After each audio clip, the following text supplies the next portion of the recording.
This is an awareness test.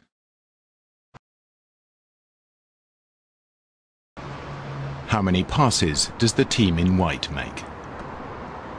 Go!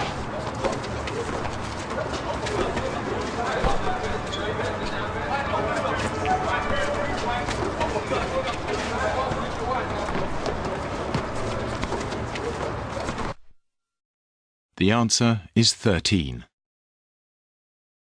But did you see the moonwalking bear?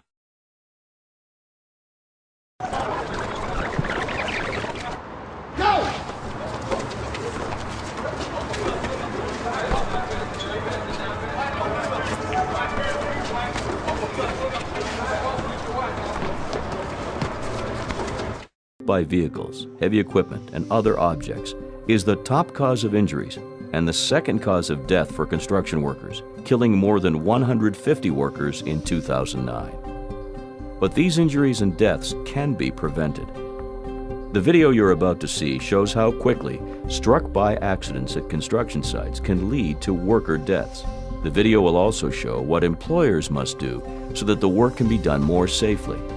Employers have a responsibility to provide a safe workplace and required protective equipment. You'll see that taking the right protective steps saves lives. Please be advised, the scenes you're about to see deal with deaths at construction sites and might be disturbing for some people. All scenes are based on true stories. A surveyor was spray painting the ground to outline the area for a new building pad. At the same time, the driver of a wheel tractor scraper was moving forward to get the ground ready for pad construction. There was no spotter at the site, and there was no internal traffic control plan in place. Before backing up to go over the ground again, the driver checked his rear view and side mirrors. He didn't see anyone in his mirrors, so he backed up. The driver's backup alarm didn't work, so the surveyor did not hear the scraper coming towards her. As the driver backed up, he ran over the surveyor. She died from the injuries. Let's look at the events leading up to this tragic incident and see how it could have been prevented. When a vehicle on a construction site has an obstructed view to the rear, OSHA's standard requires employers to provide that vehicle with a working backup alarm or a spotter on site to tell the driver when it is safe to back up. Now let's see what happens when protective measures are in place. Although there is now a working backup alarm, it is barely audible over the background noise. So as an added safety measure, there's also a spotter on site wearing a reflective vest. There's also an internal traffic control plan in place. This plan helps protect workers because it tells the drivers of moving vehicles and equipment the safest way to move around the work site. So this time, before backing up, the scraper's driver waits for the spotter's signal so he knows the area is clear to enter. Now, as the driver reverses, the backup alarm can be heard, and no workers are near the scraper. This example shows the importance of employers following OSHA's vehicle safety standards for construction sites to ensure that workers are provided with a safe workplace. These types of construction worker deaths are preventable. The protective measures shown here save workers' lives. Please follow OSHA's safety standards at work sites.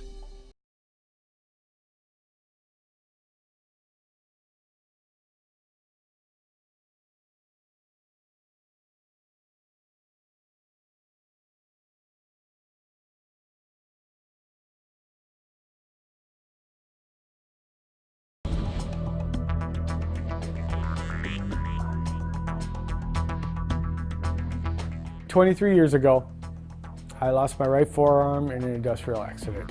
All I had to do was just clean a 15-foot section and I was done. Next thing I know, I heard the motor start. My notes fell out of my pocket, right on the edge there. I figured I had enough time to grab them. A mistake that I'll regret for the rest of my life. I don't know what made me just trying to reach for those. They were just sitting up far enough. Next thing I know, I feel my arms start turning. I went into instant shock at that point and I just pulled it out. I just yanked. But I could see my hand, all the bones. My lifestyle that I was used to came to a halt. That's one thing you shouldn't push aside is safety first. If I would have followed the safety rules 23 years ago, I would still have my right hand. A sobering story, isn't it? The moral of the story is that workplace safety can have big consequences. The difference between being able to work and not work, as in this story. Even the difference between life and death.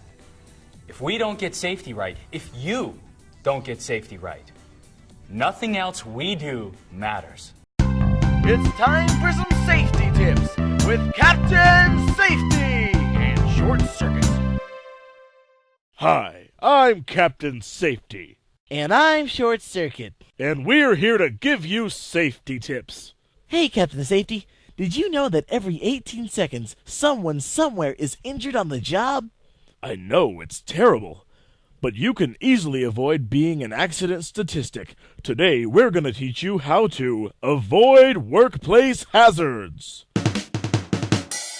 Examine the substances, equipment, and situations that are part of your job.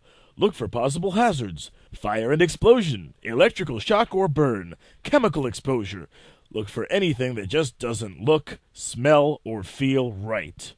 And take action to eliminate or minimize hazards when you identify them. Organize your workspace for safety.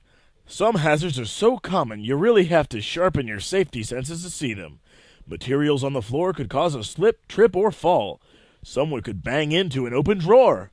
Carelessly placed sharp or pointed tools could wound someone. Chemical containers could spill and cause toxic exposure or a fire. Also, overloaded circuits could cause fire. Always use proper protective clothing and equipment. That's right. To prevent workplace fires, you should look for overloaded circuits, frayed insulation, loose ground connections, contact with combustibles, or unapproved equipment. Also, watch out for flammables and don't smoke. When lifting something, remember to lift with your legs to prevent back injury, or even better, use a hand truck or dolly to move loads. That's right. Tools and machinery can also be hazardous. Wear protective equipment. Keep machine guards in place so that no part of your body will get caught in equipment. Check for hazard causes like boxes piled on the floor, cords in aisles, and loose carpet or linoleum. And most of all, just use common sense. That's right. Well, we'll see you next time. Be safe. Captain Safety, away! Whoa! Hey, I think I'm flying.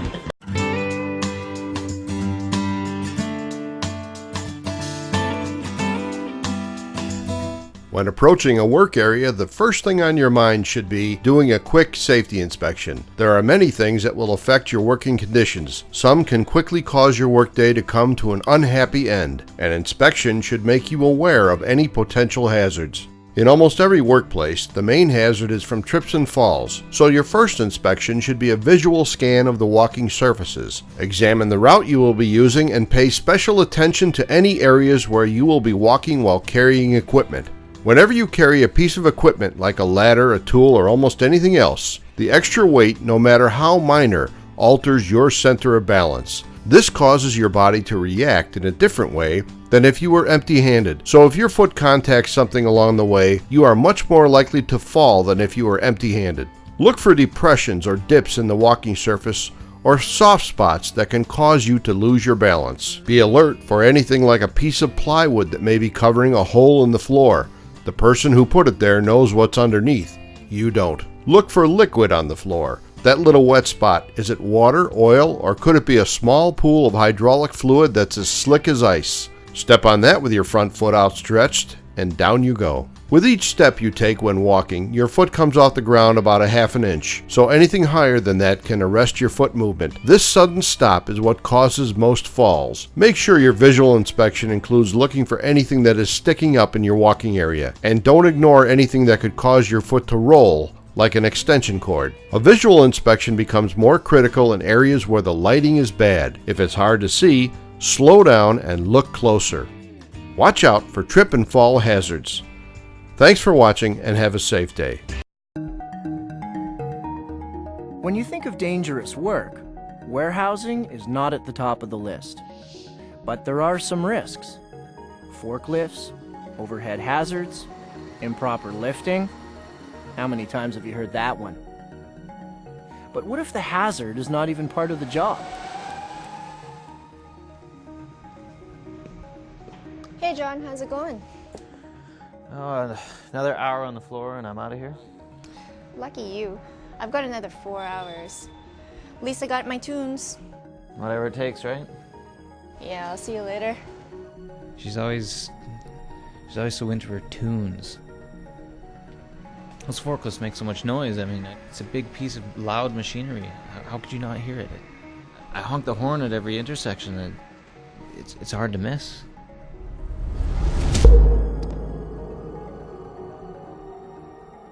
Wearing earbuds isolates you from your environment and the hazards. They're not part of the job.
Hi, my name is Ron Langley. I'm with the Department of Labor and Industries here in Washington State. I'm sitting here in the Tacoma Dome, the world's largest freestanding wooden structure, to help you visualize what might otherwise be a dry statistic. According to the U.S. Department of Labor, enough people in the United States suffer eye injuries at work each and every month of the year to fill this entire arena past its seating capacity. And if that's a depressing statistic, here's a related one. 90% of those injuries would have been prevented just by the use of proper eyewear. There are dozens of things in every workplace that pose hazards to our eyes, those most fragile exposed parts of our bodies. Sparks, chemicals, flying particles, and a significant number of trips to the emergency room every year are caused by splinters in the eye. The effect of those hazards can be demonstrated by a common tool, and one that's a common source of injuries, the stapler. An injury like that would probably have been prevented just by wearing ordinary glasses. However, ordinary eyeglasses aren't really an effective form of eye protection, as this person discovered while operating a powered lawn edger. Nail guns, for example, are causing more and more workplace injuries with every passing year. Regular eyeglasses simply aren't designed to protect eyes from sharp, high-impact objects. To demonstrate, we put a pair of regular eyeglasses on our friend Yorick. Not only did the glasses fail to protect his eyes, the lenses themselves created their own hazard when they shattered. It's also common to see people depending on sunglasses for eye protection. Again, not only inadequate as protection, but adding to the hazard when hit with an object. And even some of those things we think are safety glasses don't protect our eyes like they should. A pretty high price to pay for some companies' decision to sell shoddy imitations. To put it simply, if they don't have the ANSI Z87 stamp on them, don't gamble your precious eyesight on them. Sometimes you have to look closely to see it, but it's worth your effort to find the stamp.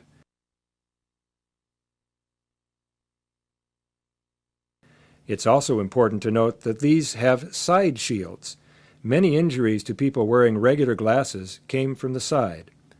So, let's see how well ANSI-rated safety glasses hold up to a nail gun. Note off to the right the muzzle of the nail gun. It's at point-blank range. Quite an impact, but not an eye injury. And with a different pair of ANSI-rated glasses. See that dimple? What a difference from regular glasses or from the so-called safety glasses that weren't ANSI-rated. And a third pair of ANSI-rated glasses. And a third success. It's pretty impressive. But what's even more impressive? Some of these glasses cost less than $7. Not much more than most of us can find in the cushions of our living room furniture.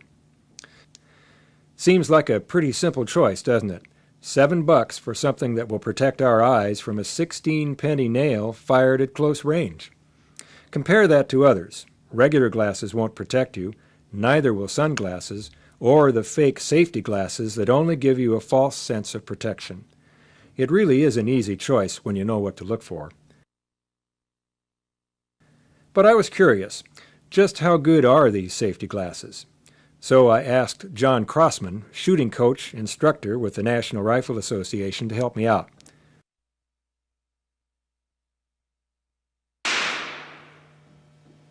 Ouch, that was quite an impact. And poor Yorick. At first it didn't look like the bullet went through the glasses, but what happened was the lens material closed back up as soon as the bullet went through it. The important lesson, of course, is that a pair of safety glasses by themselves won't protect against all the hazards in the workplace. It's important to choose the right kind of eye protection, handling chemicals, using a grinder or a lathe, welding. You'll want more appropriate eye protection. But for the majority of workplace situations, just a simple pair of ANSI-approved safety glasses will keep your very precious and very vulnerable eyesight protected. And it's important to remember that there is no substitute for practicing safety at all times. Let me return to that statistic. 90% of workplace eye injuries would have been prevented simply by wearing proper eye protection. That would have emptied all of these seats in the Tacoma Dome and still left 2,000 to 3,000 more in these seats over here. Again, each and every month of the year. But it's worth asking, would we still have that many eye injuries if, just by the act of putting on eye protection, people were more aware of eye hazards and unsafe practices where they work? Then maybe we could, month after month, keep these seats just as empty as they are now.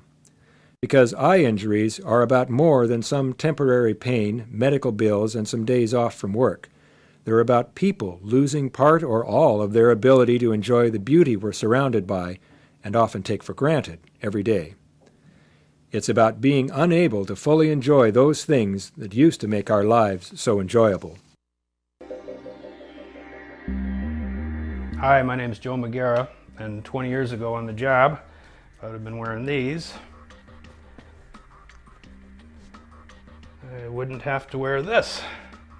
I was kind of in a hurry, trying to keep ahead of the gang there, and was scraping the head of the screws, and it, in one motion, the flathead screwdriver came down from the screw and went right through the went down the fulcrum of my arm, dead center through my eye, destroying the cornea, destroying the lens, and severing my retina.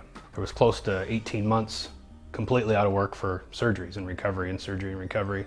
Well, I'd like to say I was unaware of the safety glasses. Life would be a lot different today if I had worn them. All you do is see yourself in the mirror and you have permanent dismemberment. It's pretty hard to not think about. Matter of fact, my brother's a project manager and general foreman, and he starts all his new hire safety talks with my story. So that's the first thing that's issued is safety glasses and the vests and gloves and so on and so forth. So I feel quite different now. Joe here is convinced of the importance of safety glasses.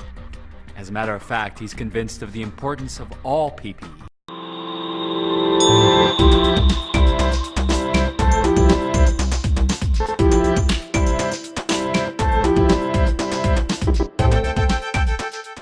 Our bodies are very much like the machines we depend on every day. When we use them for lifting objects, we should be aware that we are applying proper mechanics to avoid injury and support a longer, healthier life. Here are the top 10 rules for lifting. 1. Do not try to lift objects if you are unable to get a good grip, even if they are not heavy. This includes items that are too bulky, awkward, or too large to handle securely. 2. Don't move or lift objects by yourself if they are heavier than 40 pounds. Get help or use some type of mechanical aid. 3. To pick up an object that is lower than the level of your waist, keep your back as straight as possible and bend at your knees and hips. Do not bend forward at the waist with your knees straight. Use the short stop position. 4. Never twist while under load. Turn your feet. Do not twist at the waist. Twisting takes your spine out of alignment and makes you vulnerable to injury. 5. Stand with a wide stance close to the object you are trying to pick up. Keep both your feet flat on the ground. Make sure you have firm, dry flooring. 6. Straighten your knees in a smooth, steady motion. Don't jerk the load up. 7. When reaching overhead, use a step stool or ladder to bring yourself up to the level of what you are reaching. 8. Get your body as close as possible to the load. Keep your elbows in tight to your sides. 9. Always use 2 hands to lift a load. 10. Make sure you can see the top of what you are trying to lift. Any unseen object can slide off and strike your head, face, or eyes. These are the top 10 lifting rules. Follow them to avoid injury.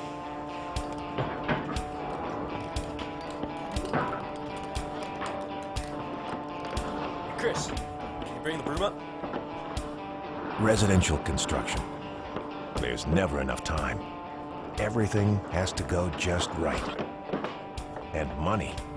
You gotta make every penny count. But maybe it's time to think about something else.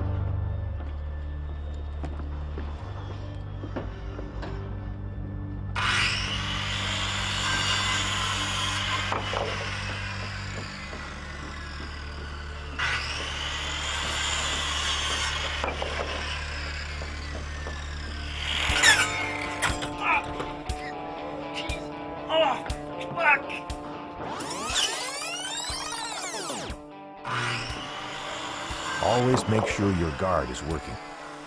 Don't put down a saw until the guard has fully returned. The saw blade should never be more than about ½ an inch deeper than the wood you're cutting. You always want to minimize your exposure to the blade. You're a pro. There's always time to do it right.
Accident? There's no accident. The company should have replaced that ladder years ago. I knew I shouldn't have reached over like that. And why isn't there a strict policy about 2 people doing a job like this?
Safety rules and regulations that we know under the Hazard Communication Standard are now changing, including changes in the material safety data sheets, labels, and warning requirements.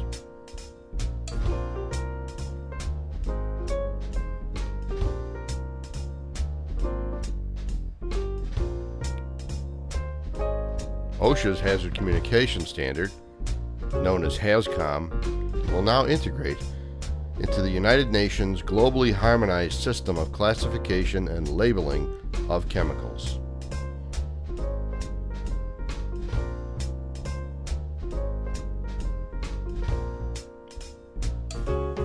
It will now be known as the Hazard Communication and Globally Harmonized System, or simply the GHS. The purpose of this video is to review the major changes that you're going to see. The GHS, or Globally Harmonized System, will now require chemical manufacturers to provide specific criteria to address health and physical hazards, as well as classification of chemical mixtures. What we now know as material safety data sheets are now going to be shortened in name and will be known simply as safety data sheets, or SDS, instead of MSDS. The safety data sheets, or SDS, will now have a new format that has 16 specific sections, ensuring consistency in presentation of important detection information. All chemicals will now be classified into three major hazard groupings. The first and the largest is physical hazards. This includes items like explosives, flammable gases and aerosols, flammable solids, gases under pressure, self-reactive substances that can react violently with water, and other solid substances that emit a flammable gas when wet, oxidizers like oxygen and hydrogen peroxide, and corrosives, which are either strong acids, strong bases, or concentrated solutions of certain weak acids or weak bases. They can exist as any state of matter, including liquids, solids, gases, mists, or vapors. The next major hazard group is health hazards. Examples of health hazards include acute toxicity. For example, hydrogen cyanide is a highly toxic substance. Acute exposure at relatively low doses can result in death. Skin corrosions or irritants can cause severe skin burns and/or eye damage. Another health hazard is serious eye damage or eye irritation, then respiratory or skin sensitization. Sensitizers can cause severe organ damage or major permanent functional changes in organ systems, for example, the lungs. Germ cell mutagenicity. These are chemicals which may cause mutations in the germ cells of humans, and then these mutations can be transmitted to offspring. Carcinogens. These are chemicals associated with causing cancers. Other toxic chemicals that affect the reproductive organs or other specific organs, and aspiration hazards. The third major hazard grouping is environmental hazards. This is new, and OSHA does not have jurisdiction over environmentally toxic chemicals. The labeling and SDS requirements under GHS require environmental labeling, but OSHA considers this portion of the standard non-mandatory, as environmental hazards are regulated by the EPA. Therefore, we will not be concerned with this area. It is being mentioned here for information purposes only. Safety data sheet will contain only 16 headings. All SDS will be in this standard format, which will make it easier for all of us to find the information that we need for our workplace. The SDS headings, sequence, and content are similar to many of the items required by other regulatory organizations. Here are the first 2 pages of a sample safety data sheet. Note the specific sections. All safety data sheets will have the sections or headings in this order and in this format. This will make finding specific information much easier. There is not a standard format for the GHS label. However, there are required label elements. The GHS label elements that you see here with an asterisk have been standardized and are directly related to the hazard level. The other label elements are defined based on common definitions, but But these three elements, hazard pictograms, signal words, and hazard statements, are all hazard warnings and are required to be grouped together on the label. The symbols, signal words, and hazard statements have all been assigned to specific hazard categories and classes. On labels the GHS system uses, only two words, danger and warning, are used to inform the chemical user of the severity of the hazards of the chemical. The use of just two signal words is used to help simplify warnings and the labeling system. For example, thinking about the word danger, imagine yourself driving up to an intersection with a stop sign. This signals to the driver that this is a potentially dangerous intersection and that the driver is required to stop and look before proceeding through the intersection. If the signal word on a label is danger, the chemical user should understand that this is a highly hazardous chemical and they should stop and become familiar with all the characteristics of the product before proceeding. On the other hand, if the label contains the word warning, this is like driving up to an intersection controlled by a yield sign. The driver can proceed through the intersection with caution, as it also has the potential to be a hazardous intersection. However, labels that contain the signal word warning indicates that the severity of hazards of the chemicals are less than those chemicals classified with the signal word danger. Hazard statements are supposed to give the chemical user additional information about the hazard that is depicted in the pictogram. For example, if you saw the flame pictogram on a label for a flammable liquid, the hazard statement might be, keep away from fire, sparks, and heated surfaces. As stated earlier, hazard statements have been standardized and the chemical manufacturer, importer, or distributor is responsible for using the appropriate hazard statement or statements on the label. The other statements shown are more examples of standardized hazard statements. Pictograms are now required. Only 8 are required by OSHA, but a 9th may also be used to indicate environmental hazards. The labels for hazardous chemicals must contain one or more of the pictograms to illustrate the hazards of the chemical. The exclamation mark pictogram, when shown by itself on a label, is for chemicals that have toxicity levels that are harmful to humans but are not usually fatal. This includes chemicals that can be irritants to skin and eyes. For example, pepper spray is a skin and eye irritant, and many soaps, detergents, and cleaning products like ammonia and chlorine can be irritants. The exclamation mark pictogram will also be used to show skin sensitizers, acute toxicity, narcotic effects, respiratory tract irritants, also something that could be hazardous to the ozone layer. However, this would not be mandatory under OSHA. While the chemical hazards associated with the exclamation mark pictogram are a concern and precautions need to be taken, they are not as dangerous as the health effects or hazards associated with the health hazard pictogram. Health hazard means a chemical that can cause acute or chronic health effects in exposed personnel. Chemicals like gasoline, benzene, acetone, and products like brake cleaner or anything containing volatile organic compounds will have the health hazard pictogram on the label. When you see the health hazard pictogram, the product or chemical will fall under the list of potential health hazards, including the group mentioned earlier. The flame pictogram indicates the product or chemical has flammable or self-reactive characteristics or other hazards as listed here. This is the pictogram for all gases under pressure. Don't be fooled by the picture of the cylinder because it covers much more. This symbol includes all cylinders, propane tanks, natural gas tanks, refrigerated liquids, and many other products in this category. The chemical hazards associated with the corrosion pictogram are skin corrosives and can cause permanent eye and skin damage. This symbol, one that is seen commonly in the military, is one we don't see very often in private industry unless of course you handle ammunition, explosives, and so on. Oxidizers are symbolized by an O with flames on top of the O. The skull and crossbones pictogram is for chemicals with acute toxicity effects that are deadly and could lead to fatality if not handled correctly.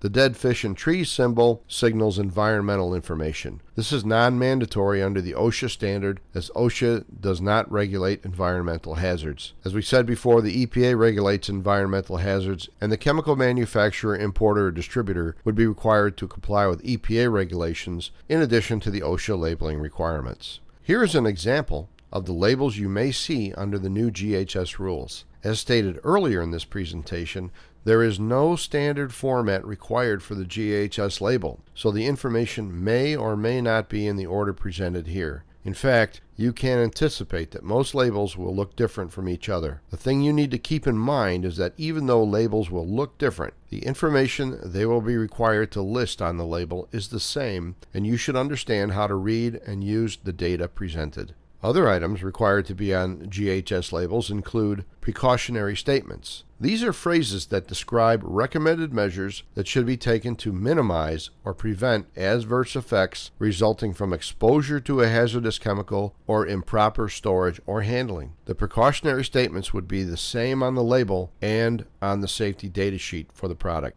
The product identifier. This is how the hazardous chemical is identified. This can be, but is not limited to, the chemical name, code number, or batch number. The manufacturer, importer, or distributor can decide the appropriate product identifier. The same product identifier must be both on the label and in Section 1 of the safety data sheet. The supplier identification. The name, address, and telephone number must be provided on the label.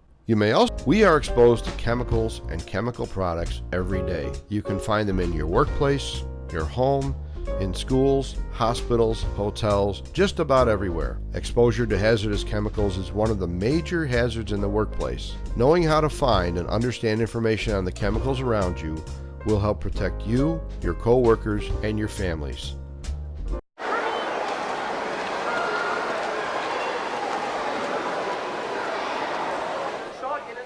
Okay, that's it.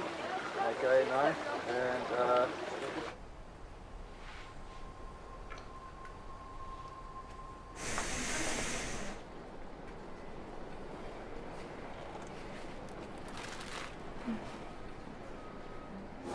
You all right with that? Yeah.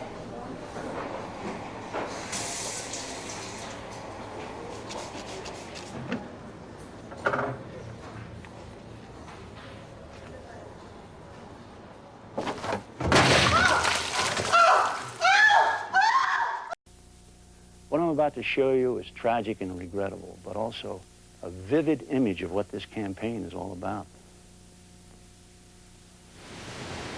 A television news crew in North Carolina went out to report from the scene of an automobile accident.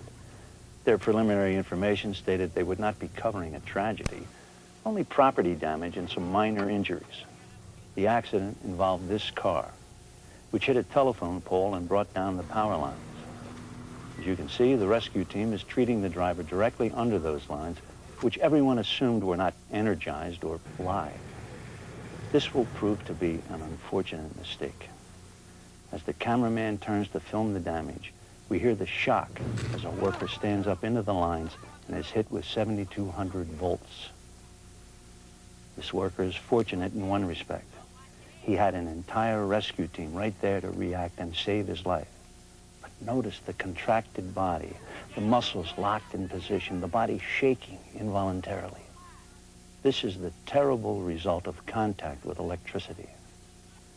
Those of you who work with and around electricity know the reality of this situation. This is why the company expends great resources to substantiate, institutionalize, and train people in the safe handling of electrical equipment. Suppose you were a homeowner having your house painted, and you went out to shoot some videotape of the progress. You walk out further to the front yard to get a better overall look when one of your neighbors speaks to you. You are momentarily distracted as you make conversation and forget to turn off the camcorder. You are unaware of how close the painter is working with his aluminum extension roller to the power lines attached to your house, until it happens.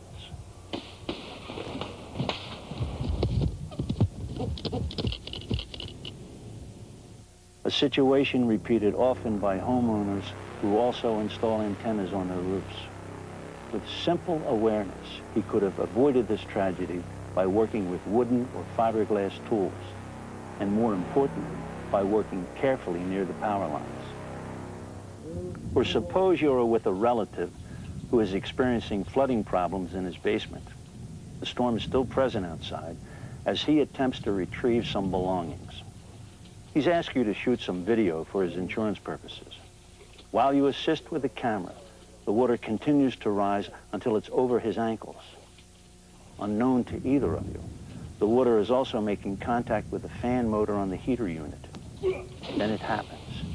He trips over something hidden in the water. He instinctively reaches out to grab hold of anything. At contact, the fan motor charged the water. As he reached out, he grabbed the water pipe, which is often used as a method of grounding in homes. Making contact, he completed a circuit for the house current through his body to the ground. What was so important that he had to go into the basement with a storm still in the area and the danger of power sources being flooded? Suppose your son attempted a prank, hoping to sneak up on his sister with the video camera while she made up her hair. He achieves his goal as she is startled and drops the hairdryer, but into the sink, half filled with water. The humor only lasts a moment until she absently reaches for the hairdryer. Stunned from the brief electric shock, she falls unconscious. Had her fall not broken the connection, she would have been killed. One has to wonder why an inexpensive GFCI was not installed to prevent this incident from happening, much less the proper teaching of children as to the dangers of electricity and water. Suppose you were shooting some memories of your son before he leaves for college.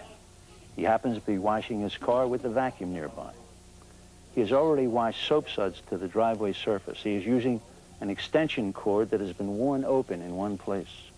That little opening, coupled with his bare feet, combined to create a fatal combination.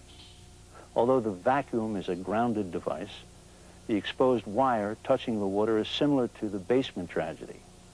As soon as he touches the vacuum to turn it on, the connection between the wire, the water, his feet, and the grounded vacuum is now complete. His fall breaks the connection, but not before heart fibrillation has begun. Without immediate medical help, he will die in the driveway. Again, water and electricity are involved. However, simply checking a cord for frayed ends, brittleness, or an obvious exposed wire could have prevented this tragedy. Possibly even wearing leather or rubber-soled shoes could have saved him. You could be on vacation returning to your trailer home just after a storm has passed through. While assessing the damage, you take a few pictures for your personal record. You are looking at the damage and the branches that have fallen on the trailer. Your husband reaches up to drag a branch off the roof. As he does so, he is knocked to the ground by an unseen force. He is dazed, but will live to tell the tale. In his haste, he neglected to see if the branches were in contact with the power lines leading to the trailer. This is a situation much like the painter on the ladder. The limb, like the aluminum pole, creates a circuit to the ground through his body, which can cause similar injuries and/or death. His rushing into the situation only made it worse. James was with our company for 10 years before this tragic accident. Accident? What are you talking about? Your company never fully trained me to deal with high voltage wires. And the way they were insulated, it was obvious someone wanted to get home in a hurry. What was I thinking? Not wearing all of my safety equipment.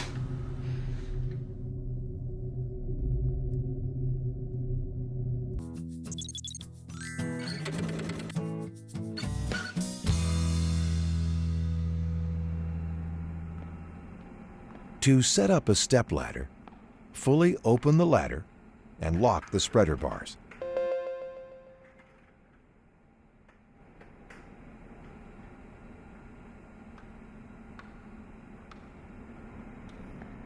Place the base of the ladder on a firm and level surface.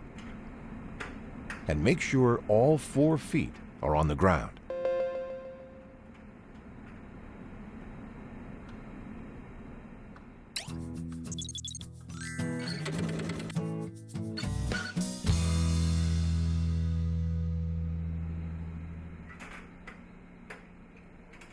Make sure the rungs of the ladder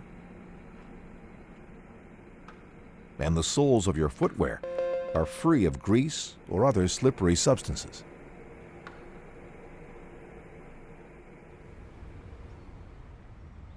When climbing up or down, face the ladder and use both hands to grip the side rails or rungs.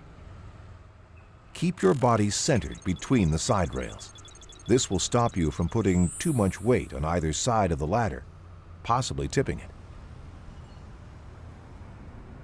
Maintain 3-point contact at all times. That is, both feet and one hand, or both hands and one foot on the ladder.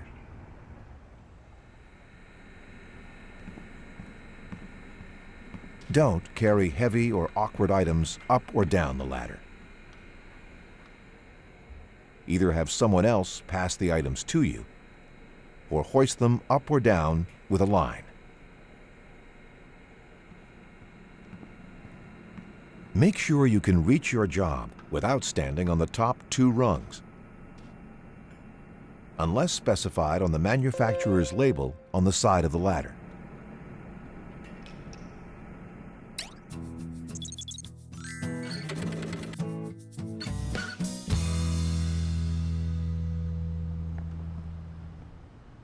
Carry the ladder with the top end facing forward for ease of setup. Get help if the ladder is too heavy or too long to lift, carry, or set up alone. Place the ladder on a firm and level surface. Don't place it on pallets, elevated work platforms, or wet or slippery surfaces. Avoid placing the feet close to edges or openings. Position straight or extension ladders at a 1:4 ratio. Place the base of the ladder 1 foot from the wall for every 4 feet up. The top of the ladder should extend at least 3 feet above the area you're accessing.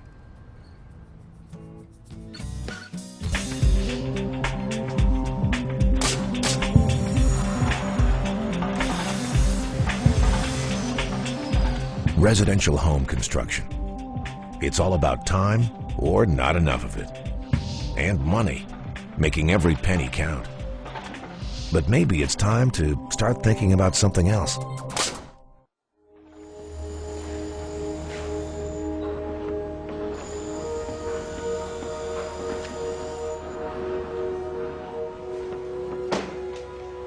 Hey, Lucky! Yeah? I need you to get the nail gun off the roof. All right, no probs. You know what you're doing with the ladder, right? Yeah, yeah. And get the big ladder. How many mothers do I need? He was such a know-it-all. You could never tell him anything. Look, I don't have time to babysit. Look, it's tough. It's tough getting people who know what they're doing. If they know what they're doing, they're working. But he was a good kid. He tried.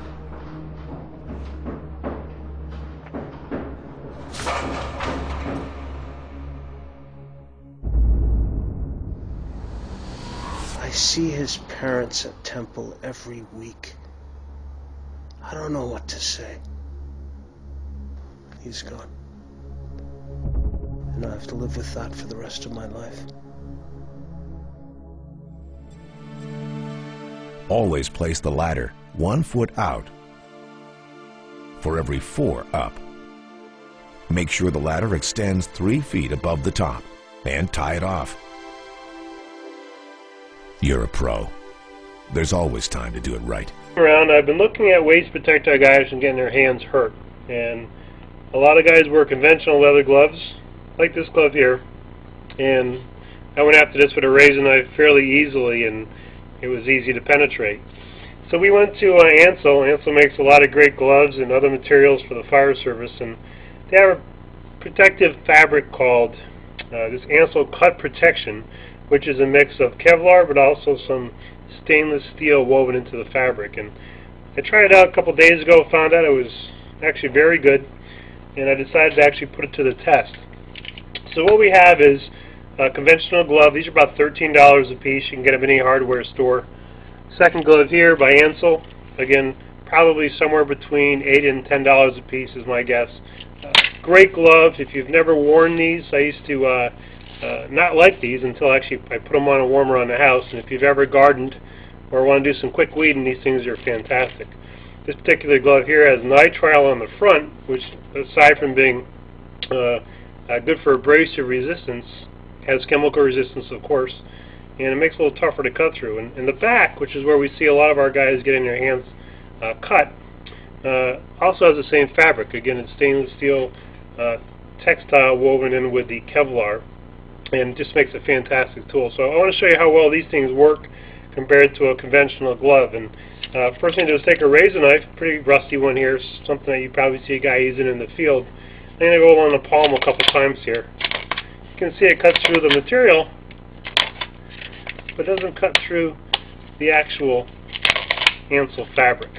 And I'm cutting fairly hard here. This is enough to bend the plastic soda bottle in, and if it were just a soda bottle, I'd be cutting right through it. This is fantastic results here. So this is probably what we're going to be assigning to the folks in the field, because A, they're easy to work with, you get a much better grip. These things actually sweat nicely compared to a leather glove, so they'll probably keep you cooler during the summertime as well, and won't let your hands get clammy into the winter time. So in preparation of the test, I took another soda bottle, put it in this glove here. Typical glove, another piece of leather, which cuts actually more easy than I thought, and here's what would happen if you cut through a leather glove. Again, very easy to cut, not a big deal, and you simply don't want this to happen to your hand.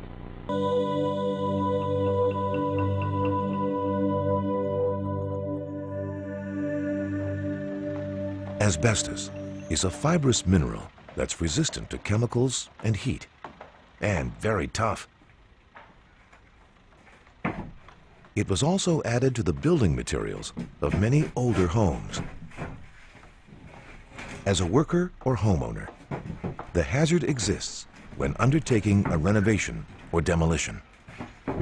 The danger is releasing the asbestos fibers into the air.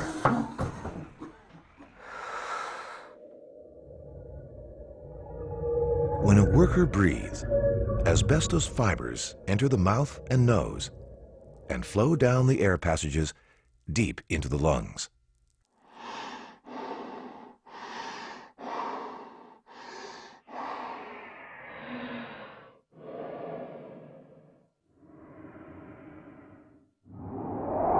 The fibers lodge in the delicate lung tissue, where oxygen is absorbed into the blood.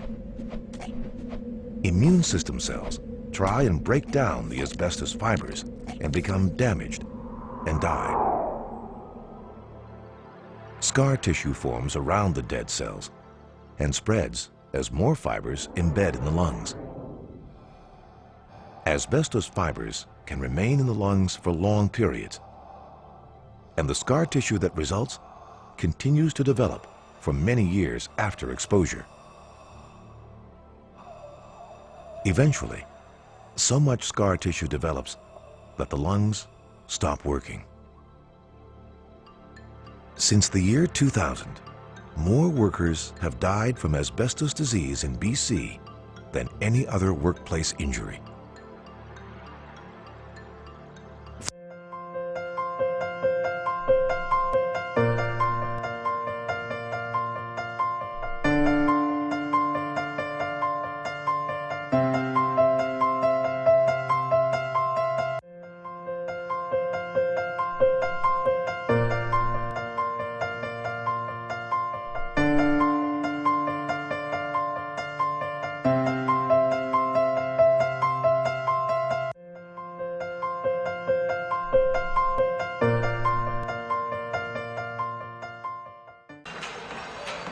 Get that board up, will you, Andy? Oh, nail gun. Awesome. How's it go again? Oh, if old Santa can do it, it can't be that hard. Oh, I can't see a bloody thing.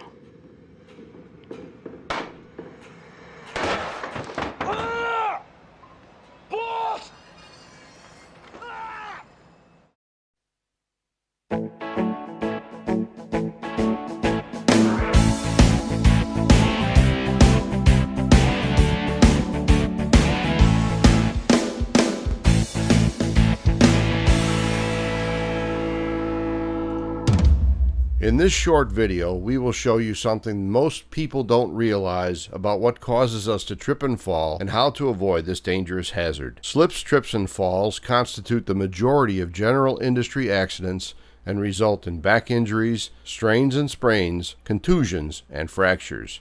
A trip happens when your foot or lower leg hits an object and stops, but your upper body continues moving, resulting in loss of balance. But first, let's understand one very important thing that we all have in common.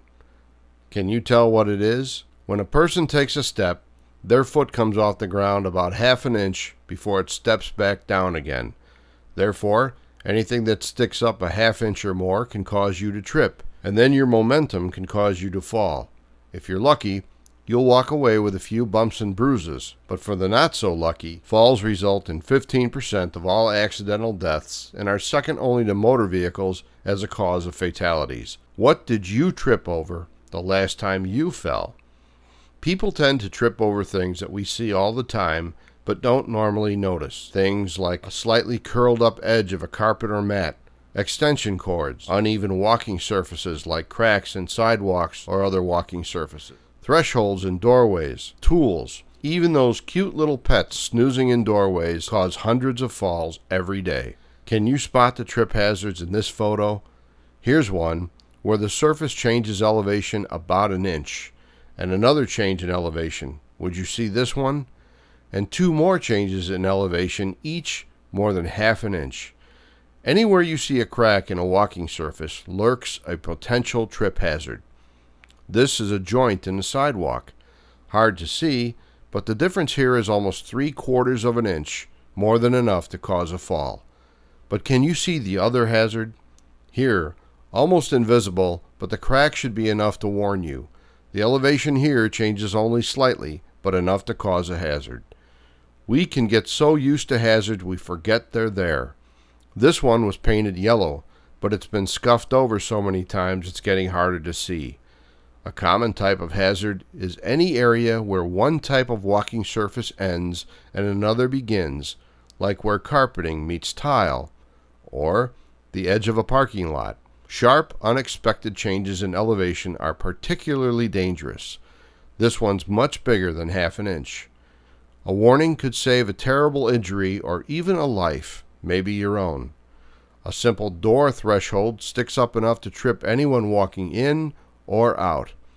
Hazards hide in plain sight, especially if the lighting is bad or if we are doing something that blocks our vision.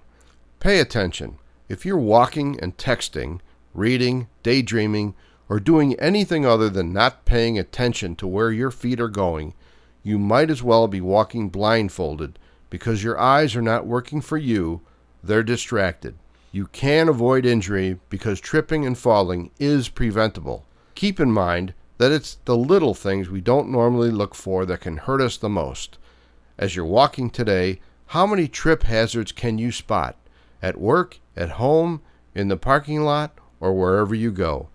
Remember, it only takes half an inch to change your day for the worse. Use your eyes and be aware of those little trip hazards as you walk. Thanks for watching and have a safe. I'm the sous chef here. With any luck, I should be head chef by next year.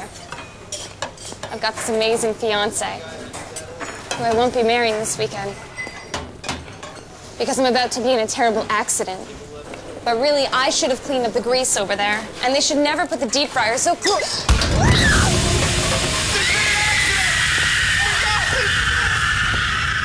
Somebody help me! What do I do now? Josh, have you moved that pot of stock yet? Pot? It can't be that big, Mother. It's massive. Oh, shit. Gloves. They're wet. Oh, yuck. It's so heavy. Oh, it's hot. Oh, He's wearing his proper PPE for a construction site. He has his hard hat, his safety glasses, his gloves, and his work boots. Fantastic. Looks like you're ready to go. Thank you. Safety glasses, hearing protection, However, you may need to wear other PPE in a manufacturing setting, such as a dust mask, a hard hat, or safety boots. Also, you may have to wear a respirator with cartridges. If so, you must be trained and certified. Contact your branch if you are told to wear one of these. That our worker here is wearing the appropriate PPE for a warehouse. She has her hard hat, earplugs, safety glasses, safety vest, lifting gloves, and safety boots. However, you may need to wear other PPE in a warehouse depending on the environment you'll be in and the work you'll be doing. Looks like you're ready for a day's work. All right, thanks. You're welcome. Back injuries are not very pleasant things. You got that right. Well, it looks like we've found our topic. Today we're talking about preventing back injury. Back injuries? I can tell you a thing or two about back injuries. Well, what do you know? It's my old next-door neighbor, Mr. Finkelstein. Hey, boys, how's it going? We're doing great. Thanks for asking. So, Mr. Finkelstein, what do you know about back injuries? Shorty, I'm 84 years old. My body's not what it used to be. I've had quite a few bad falls. Oh, man. Well, have you seen our episode on fall prevention? Oh, yeah, it was marvelous. You know, I've only fallen once since I seen it, and that was from somebody pushing me. But anyway, that's beside the point. I'm here today to help you guys talk about preventing back injuries. Well, all right. Let's get on with tip number 1. These are some common causes of back injuries. Repetitive lifting of heavy objects can cause injury, or twisting at the waist while holding or lifting something heavy. Reaching and lifting can be bad. Working in awkward, uncomfortable positions is a bad thing to do. You can also injure your back from slipping on a wet floor or ice. Yeah, like me. Let me tell you about some ways you can prevent it. Avoid lifting and bending whenever you can. Use carts and dollies. Test the weight of something before you pick it up by lifting a corner. And if it's too heavy for you, get help. And if you pick something up, you need to have a balanced stance. Feet shoulder width apart, squat down, and lift with your legs, not your back. When you're standing, turn by pointing your feet in the direction you want to go, and then turn your whole body. Don't turn at the waist. And of course, to put the item down, just do these things in reverse. And of course, you should do exercises to help your back. That's right! Like standing with your back against a wall. Have your feet shoulder width apart. Then slide down into a crouch with your knees bent at a 90-degree angle. Count to 5 and slide back up. Repeat this 5 times. Another good one is to lie on your stomach and then raise each leg at a time, tightening the muscles as you do this. Hold it, count to 10, then lower it. Do this 5 times per leg. That's right! So, that's it? That's it, Short Circuit. Wow, and this'll really help us prevent back injuries? Oh, Shorty, I guarantee it. Well, I haven't hurt my back all month. Wow, that's great. Whoa, it's almost time for the concert. Let's get going. We'll see you next time. Be safe. Captain Safety, away! Hey, look at him go!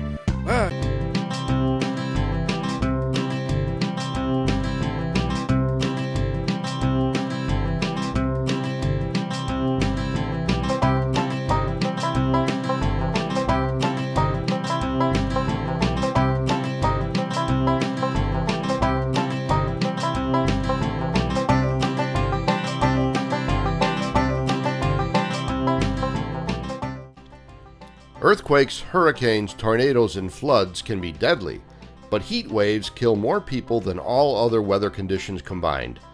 You should know how heat affects you so you can avoid becoming a casualty. Physical problems from prolonged heat waves are caused by the body's inability to maintain normal body temperature.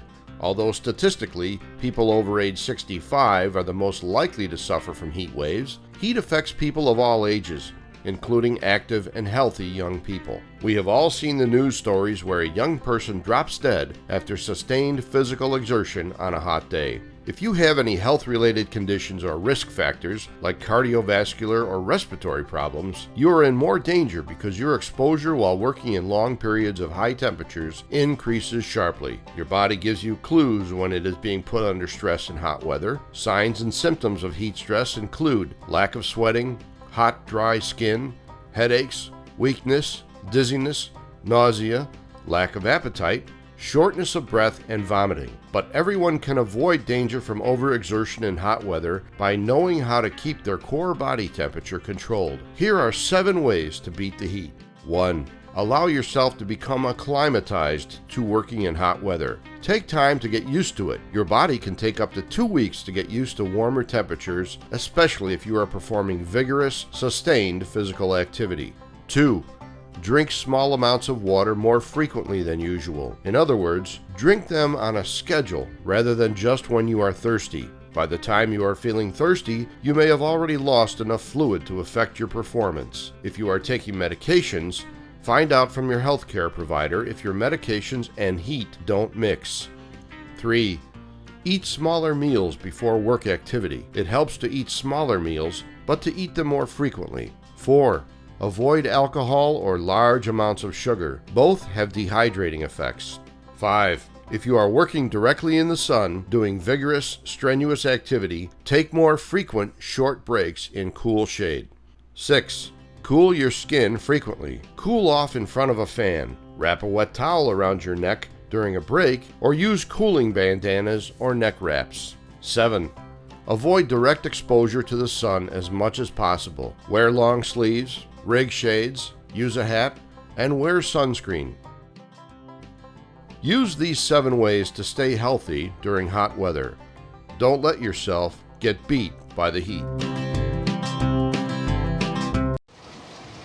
With clean hands, roll the plug with your fingers until it's as thin as you can make it. Reach around the back of your head to pull the top of your ear upward and outward and slide the plug completely in. Hold the plug in place with your finger for about 20 to 30 seconds while it expands to fill your ear canal.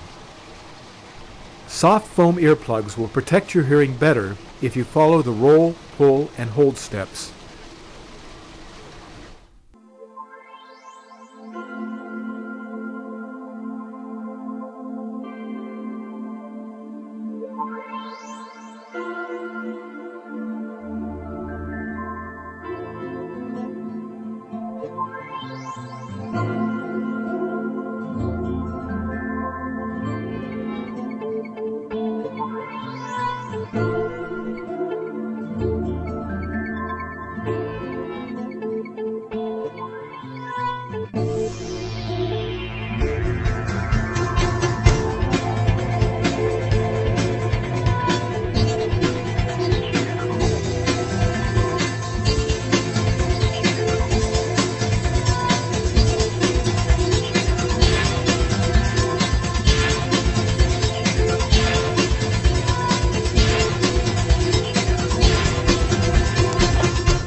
Nothing is worth your life.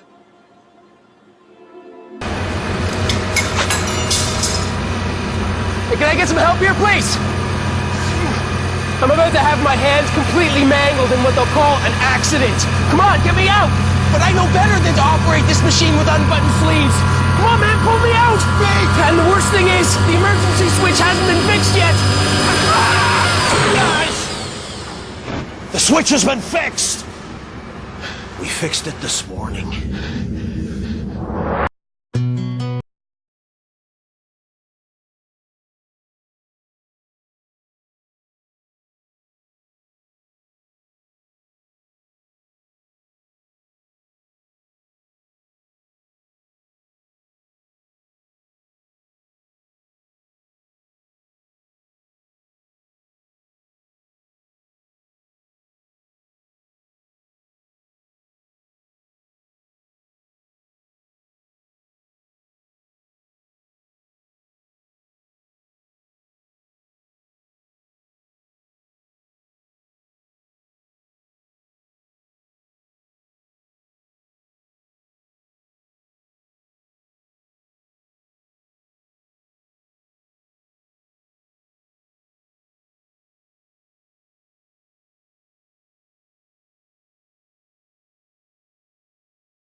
It's no secret the workplace can be dangerous.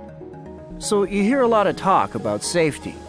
Wear your protective equipment, use proper procedures, look out for hazards. Like that's not obvious. But what if the hazard is not even part of the job? Hey man, taking the bus home again? Yeah. I need some cash before I can get my own wheels. Man, I don't know how you stand taking transit. It's not that bad. The tunes really help. Whatever. Have a good one. Thanks. I just seen him a few minutes ago, you know? We're joking at the locker. Same thing we always do. And now this. That's a loud machine. I honked. He should have heard me.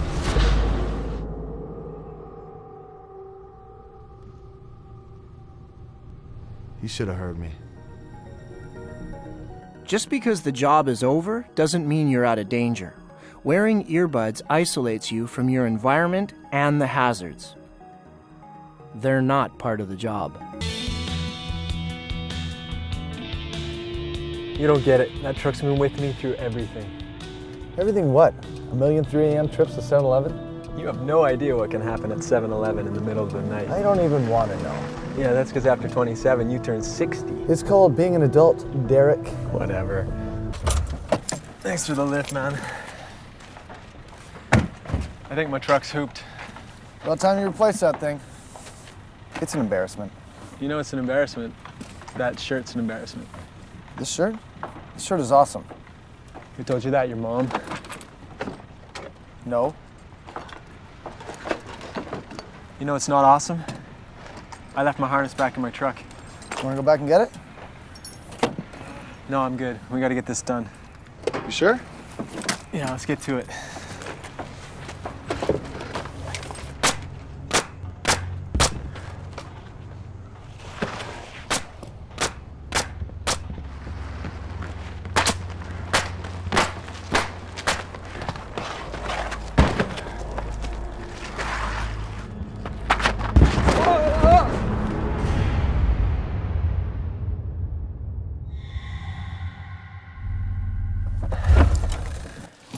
Thanks for the lift, man. I think that truck is hooped. About time you replace that thing.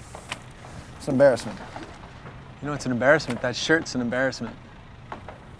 This shirt? This shirt is awesome. You know it's not awesome? I left my harness back in my truck. You want to go back and get it? Yeah, I should. All right. Help me unload first, though.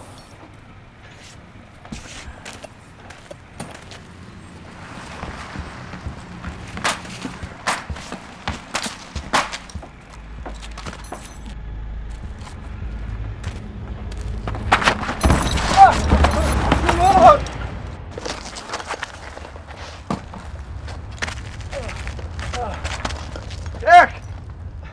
You okay? Yeah. Yeah. I'll get you some help. Now this worker is about to operate a miter saw. This brings up an important safety point. Most machinery will have guards. Machine guards are intended to keep your fingers, hands, arms, and clothing from being pinched or pulled into the moving machinery. You should be properly trained in any piece of machinery that you'll be using. Prior to using the machine, make sure the guards are in place and secure.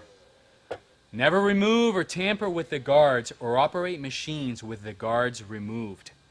If the machine you're using doesn't have a functioning guard, contact your site supervisor.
I'm working overtime because I want to take my family on a nice vacation. Soon they get a call telling them I was killed in an accident. But hey, I'm wearing a busted harness here. And the company should have checked those tanks to the... There's been an accident! Run, get some help!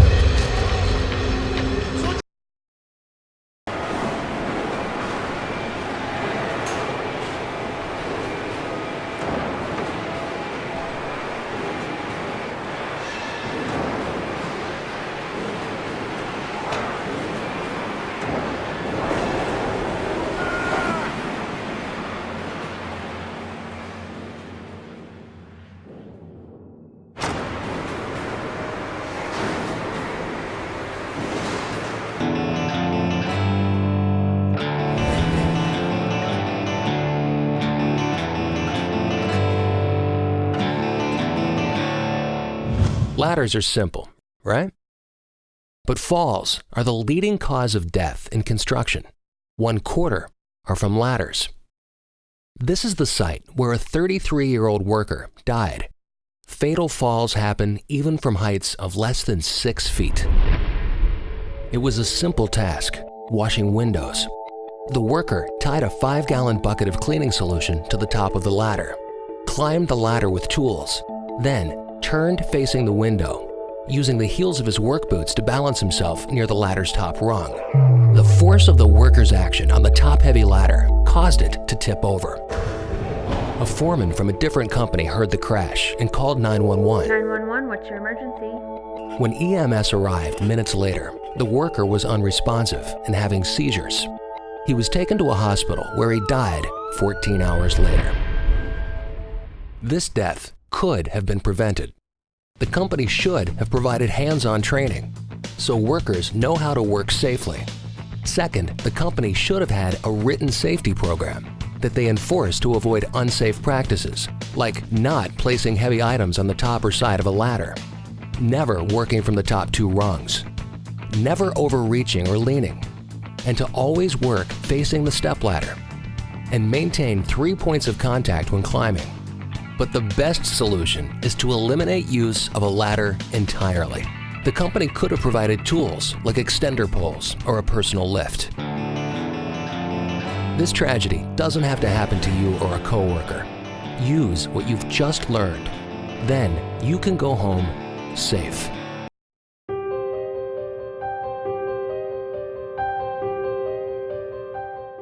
As we go through our workday, we touch a lot of surfaces, some of which might be contaminated. Millions of workers every day are at risk from contaminations called blood-borne pathogens. Blood-borne pathogens are present in infected human blood and certain other bodily fluids, and some of them carry potentially fatal diseases. No matter what kind of work you do, you should always be aware of the risk of exposure to blood-borne pathogens, because when you know the risk, you can take precautions. You can be exposed to a blood-borne pathogen by touching an infected person or their secretions, or you can be exposed by touching something that has been contaminated by an infected person. So how do you protect yourself? You have to understand that something can be contaminated and the infected organism may not be visible. For example, linens, tabletops, washrooms, door handles, anything that may have been used or touched by someone else can spread a dangerous germ or virus. When you come into contact with an infected surface, the organism can transfer to you. Once it is on your body, any body opening can allow this pathogen to enter your system. This includes your nose, mouth, eyes, other body openings, any mucous membranes, and any cuts, abrasions, or any other breaks in the skin. For example, if an infected person coughs or sneezes on a table which is not cleaned after use, and then you touch the table with your hands, the infection may now be on your hands. If you rub your eyes or eat anything, the infection can pass into your system. This can be prevented by following simple guidelines that will protect you from exposure. You don't know if someone with a contagious disease has touched the surface, so good hand washing is the first and most effective method to prevent spreading infections. Always treat blood, body fluids, broken skin, and mucous membranes as if they were infected, and use proper gloves before cleaning anything that may have been exposed. Wash your hands before putting on gloves and immediately after removing them. If soap and water is not available, you can use a waterless hand sanitizer. Never touch clean objects with contaminated gloves, and avoid touching your face, eyes, nose, or mouth until after you have washed your hands. Protect yourself from bloodborne pathogens, use appropriate disinfecting agents, and use proper hand washing techniques. Thanks for watching, and have a safe day. Hi, poppy seed loaf, please. Poppy seed, poppy seed, poppy seed. Where is it? Poppy seed, over there. What? Oh, poppy seeds are black. Idiot. Oh, can I get that sliced? Thick. Sliced. What did she say? It's okay. I can do it. Oh shit, that's thin.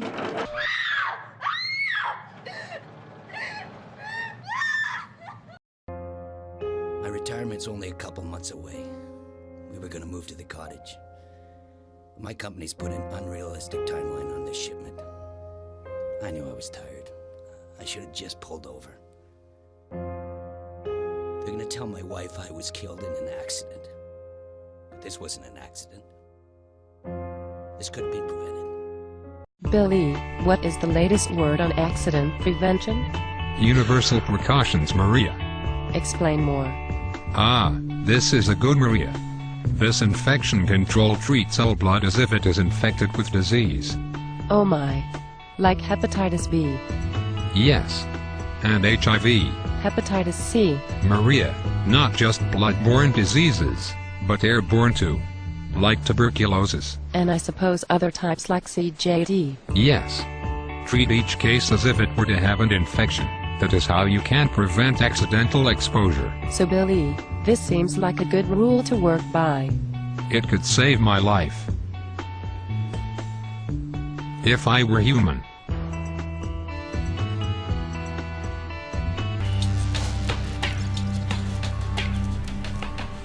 Silica. It's one of the most common substances on Earth. It can be found in materials like sand and rock, and building products like concrete and brick. When a worker cuts, grinds, or drills materials that contain silica, dangerous crystalline silica dust is released into the air. As the worker breathes, silica crystals flow into his mouth and nose and down the air passages deep into the lungs.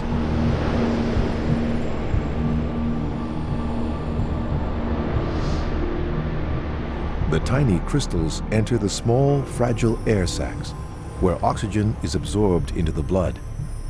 Immune system cells, called macrophages, engulf and try to dissolve the crystals, but they are unable to. Over time, more and more crystals build up inside the macrophage cells. The macrophages carry the silica into the walls of the lung, where they die. Scar tissue forms around the dead cells and spreads as more cells die. This damage can continue even after the exposure to silica stops. Eventually, so much scar tissue forms that the lungs can no longer function.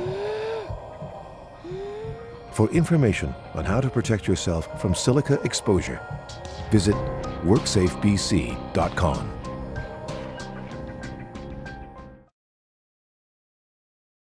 Heat-related illnesses are very real, and not just in a warehouse. You can succumb to heat illnesses.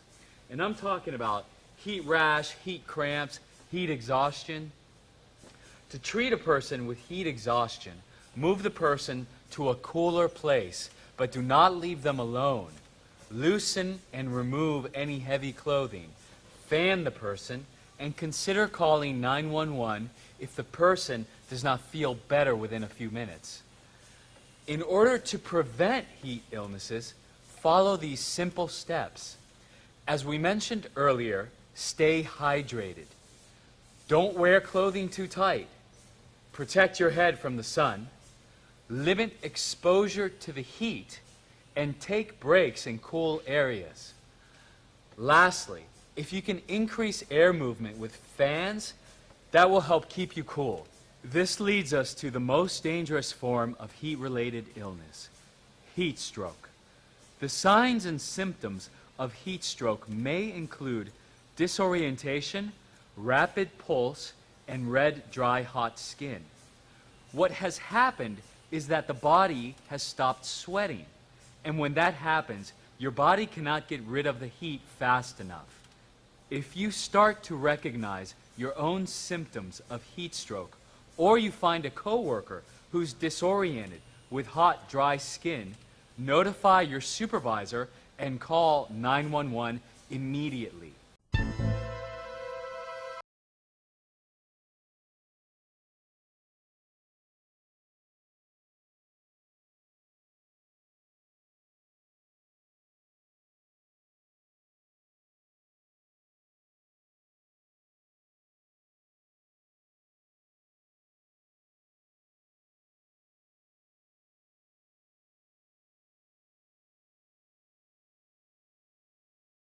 He decided to construct a grinder by modifying an electric buffing wheel. He created a mount and attached the buffing motor to the bench. He removed the buffing wheel, installed a grinding wheel in its place, and began constructing a guard. Before the guard was finished, he decided to test the grinder. He plugged it in and turned it on. As the wheel gained speed, it reached a point where the centrifugal force caused the wheel to break apart. The wheel shattered into pieces, striking the mechanic with tremendous force. The mechanic died from multiple wounds to the chest and abdomen.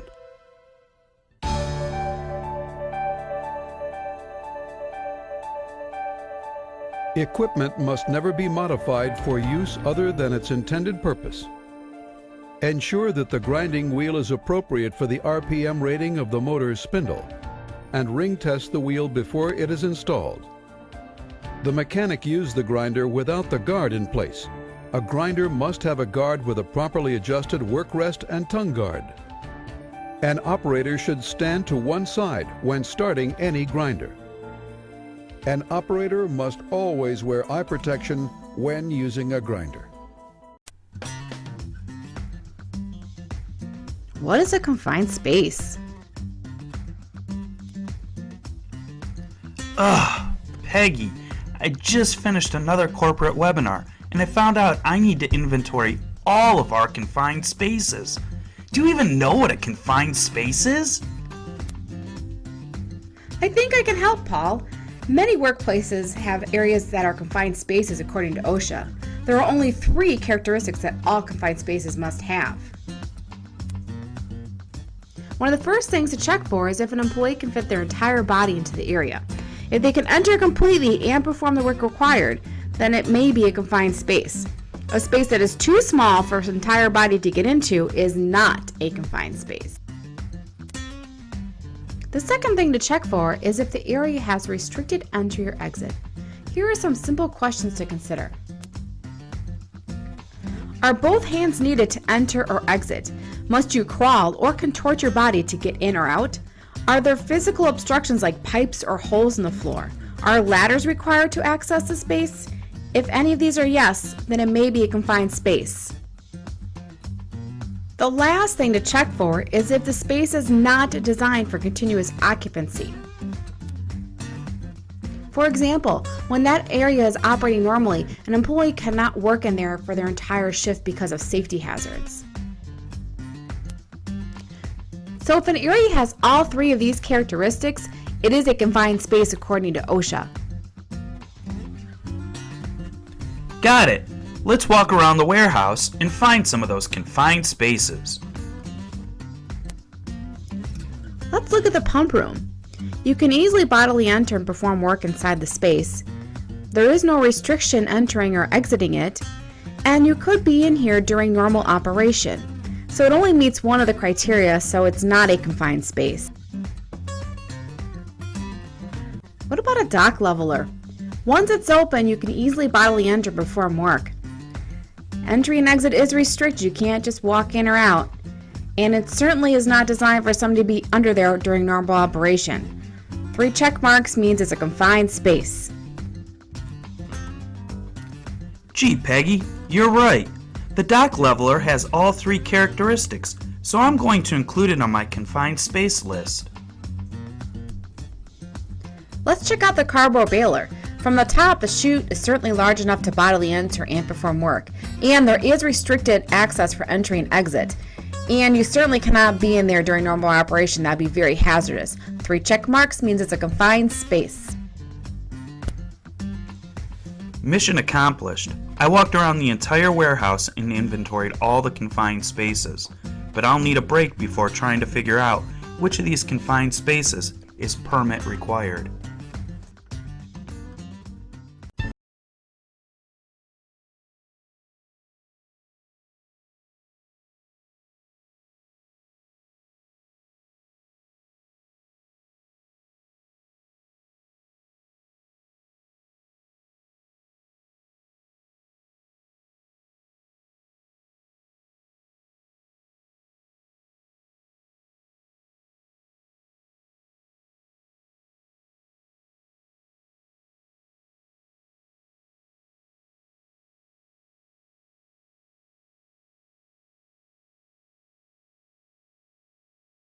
De-energized the breaker and properly tagged out. As the electrician was fitting the new cable into the panel, his left hand came into contact with the panel's main bus bars. 440 volts of current passed from the bus bars through his left hand, across his chest, and out his right hand that braced him against the panel, electrocuting him. At some point, the tagged-out isolation breaker had been cross-wired with another breaker. The electrician did not know that the panel he was working on was never de-energized. Let's look at some of the contributing factors that led to this fatality. Employees should verify the location of all energy isolation points. Employees must check or test electrical panels or electrically powered equipment to ensure they are, in fact, de-energized before working inside them or within the vicinity of exposed electrical circuits. Inform all contractors and subcontractors of the ship's systems and/or modifications to the systems prior to beginning work. In the U.S., more than 800 construction workers die every year while on the job. Falls are the #1 cause of fatalities in construction. Falls cause 1 of every 3 construction worker deaths.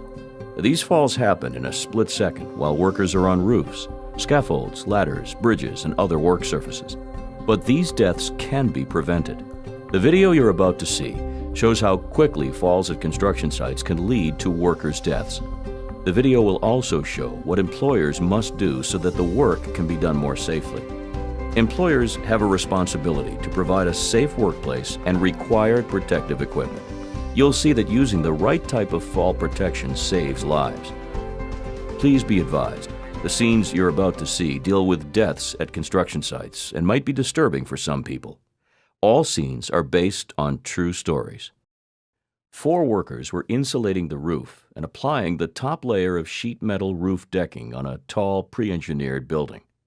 The roof was fairly flat, there was no controlled decking zone, and the workers were not wearing any personal fall protection. The workers were using drills to screw the metal sheets into the purlins. As one of the workers walked down the roof, he lost his footing. He fell through the space between the purlins and landed on the floor below. He died the next day from his injuries. Let's look at the events that led up to this tragic incident and see how it could have been prevented. Originally, the workers had no fall protection, which OSHA requires the employer to provide when working at heights of 15 feet and above. Let's look again at the workers installing the metal roofing sheets and see what happens when these workers use fall protection. They are now using a temporary horizontal lifeline. This involves a horizontal cable attached to 2 or more anchor points on the roof. In this system, the workers connect their harnesses to a horizontal lifeline that is secured to the roof structure instead of individual anchor points. Again, as the worker loses his footing and falls between the purlins, his lifeline stops him from falling to the floor below. While he is hanging from his fall arrest system, a coworker brings over a lift and rescues the worker. This example shows the importance of employers following OSHA's fall protection standards to ensure that workers are provided with a safe workplace. These types of construction deaths are preventable. The fall protection measures shown here save workers' lives. Use fall protection on the job. It could be the difference between life and death.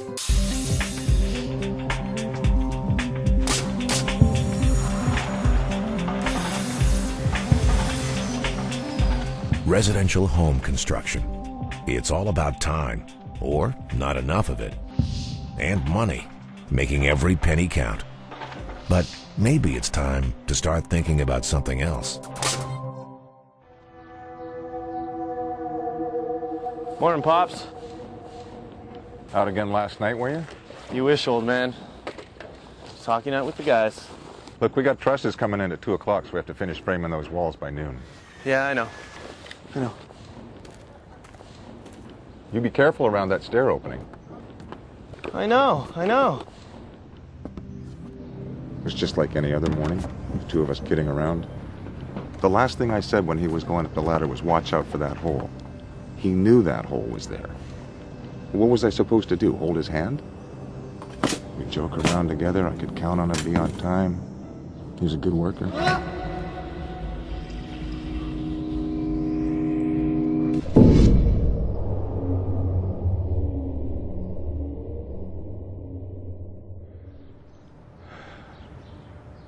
I don't know how I'm going to tell his parents.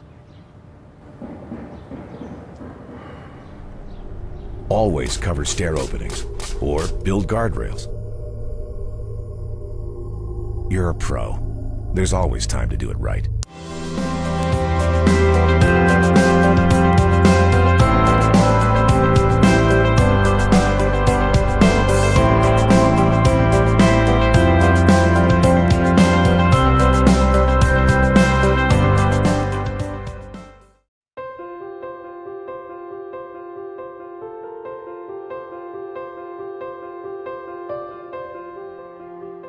Don't fall from a ladder.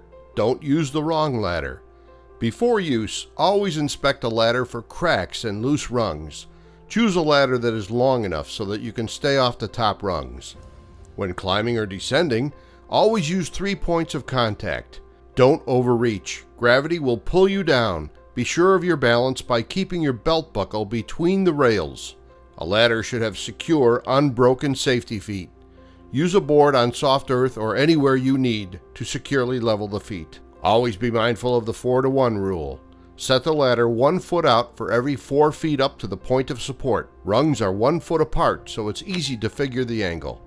After inspecting your ladder, take any ladder out of service if it has broken or missed rungs, broken or split side rails, or any other faulty or defective construction. Ladder feet must be placed on a substantial base, and the area around the top and bottom of the ladder shall be kept clear. Ladders are not made to be used in a horizontal position as platforms, runways, or scaffolds. Ladders should not be placed in passageways, doorways, driveways, or any location where they may be hit or disturbed by other activities. Other workers and other people are not going to watch out for you, so if you have to set up in a common area, protect yourself and your ladder with barricades or guards. Inattention is the main weak spot in the defense against falls. So whatever you are doing, remember 3 rules. First of all, watch what you are doing. Stay aware of what you are doing and concentrate. And the most important rule, don't let distractions ruin your day or your life. Thanks for watching and have a safe day.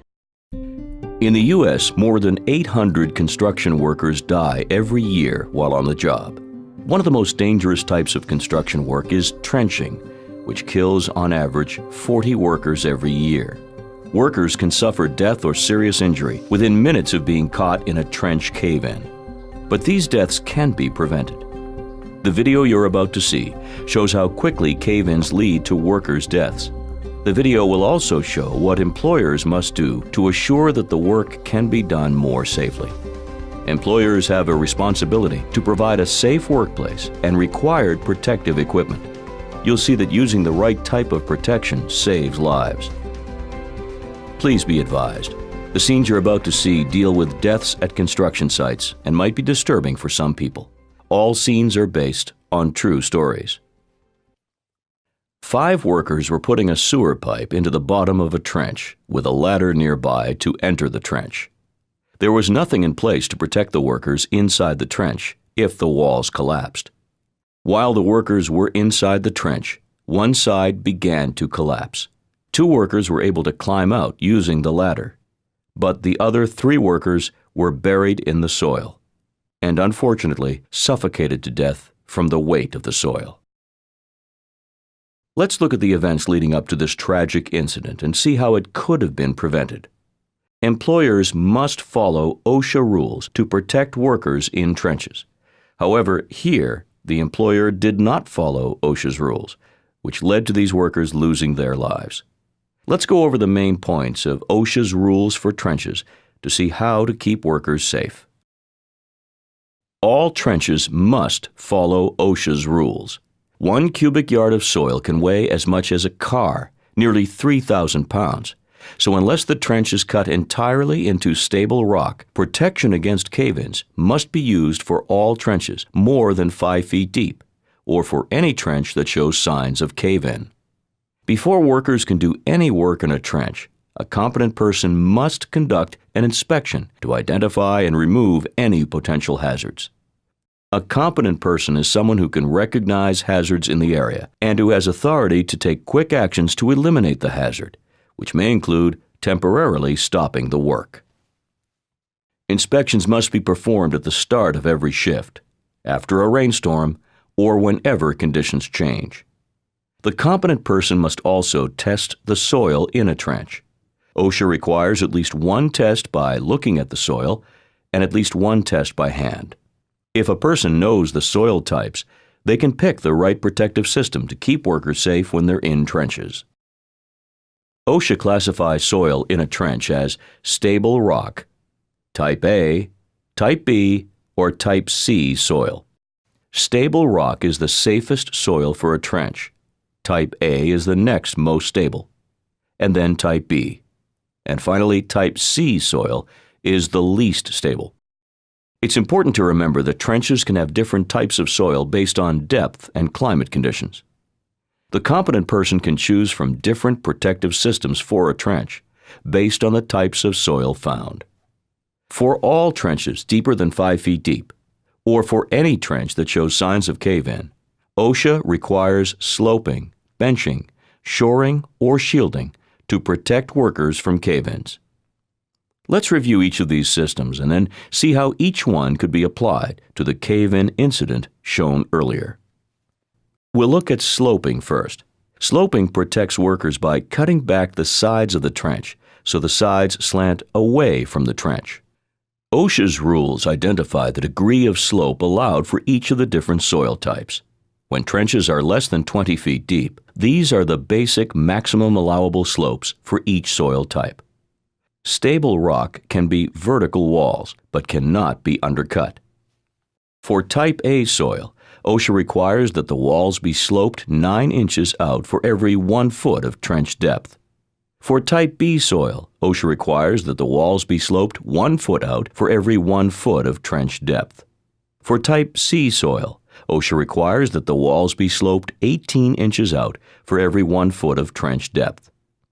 It's important to note that this kind of sloping can only be used for trenches less than 20 feet deep. Any deeper, and the protection must be designed by a registered professional engineer. So now, let's look at the workers in the original scene who were stuck in the trench as it started to cave in. But this time, the soil has been classified as Type B. The trench has been properly sloped, and the spoil pile is moved away from the edges of the trench. The trench walls are not caving in. and the workers are safe while they work. Now let's review the shoring type of protective system for trench workers. Shoring uses various support systems to prevent soil and the trench walls from moving. There are different kinds of shoring systems, but timber and aluminum hydraulic are the two basic types. Aluminum hydraulic cylinders are the most common type of shoring, and they are typically installed using spot bracing, plywood, or stacked methods. To install the shoring correctly, you must first determine the soil type. The type of soil and depth and width of the trench determine the maximum vertical and horizontal spacing used with the members of the shoring system. If we use our example of a 3-foot wide, 10-foot deep, 40-foot long trench in Type B soil, the shoring system being installed would need to include 12 strong aluminum vertical shores, with 6 on each side of the trench. These shores, also called rails, will be connected by hydraulic cylinders every 8 feet along the length of the trench. A hand pump pressurizes the hydraulic cylinders until they fit tightly within the rails. Now that the shoring's in place, let's look again at the workers in the trench at the beginning of the video. As before, the workers are laying a sewer pipe into the bottom of a trench. But now the shoring system prevents the trench walls from caving in and keeps the workers safe. Sloping and shoring are ways to protect the sides of the trench so they don't cave in. Now let's talk about shielding, which is a way to protect the workers when they're inside the trench. Shielding involves using trench boxes, also known as trench shields, or other supports to protect workers inside a trench from collapsing soil if a cave-in occurs. The competent person should pick a trench box that is right for the soil type and all other site conditions. A trench box has 2 large plates, which are held apart by 4 horizontal cross members. These plates, or shields, must be between the sides of the trench and the work area. The shields are strong enough to protect workers inside from a soil collapse. The shields can be 2 feet above the bottom of the trench as long as they can support the entire depth of the trench and there's no caving under or behind the shield. The top of the shield should extend at least 18 inches above the level of any materials that could cave into the trench. Trench boxes are typically used in open areas, but they can also be used with the sloping methods discussed earlier. So let's see how a trench box could have saved the workers that we saw at the beginning of the video. For our example, we'll assume that the workers are in a trench with Type C soil and no sloping, but working inside a trench box. This time, as the workers lay the sewer pipe into the bottom of the trench, they are protected from any possible cave-ins. This example shows the importance of employers following OSHA's excavation standards to ensure that workers are provided with a safe workplace. These types of construction deaths are preventable. The trench cave-in prevention measures shown here save workers' lives. Use these protections on the job. It could be the difference between life and death.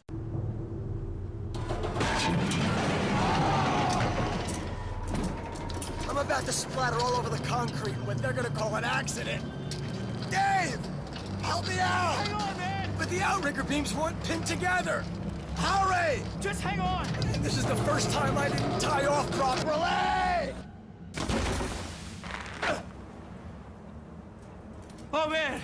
It's a good thing I had you clipped in.